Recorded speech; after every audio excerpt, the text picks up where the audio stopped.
Life அப்படியே டே 37ல் சஷ்டி விரதம் டே 7ங்க the last day of Shashti இன்றைக்கி தான். அதுக்கப்புறம் இன்றைக்கி அந்த திருக்கல்யாணம் சொல்லுவாங்க, முருகர் திருக்கல்யாணம் இன்றைக்கி தான்.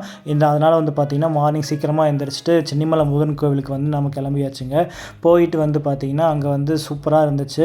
கிளைமேட் செம்ம சில்லுன்னு இருந்துச்சு. அங்கேயும் போயிட்டு முருகர் தரிசிச்சுட்டு வந்து பார்த்திங்கன்னா எல்லா பக்கமும் சாமி கும்பிட்டுட்டு இந்த குரங்குத்தொல்லை கொஞ்சம் அட்டகாசம் ஓவராகவே இருந்துச்சு இன்றைக்கி, ஏன்னு தெரியல.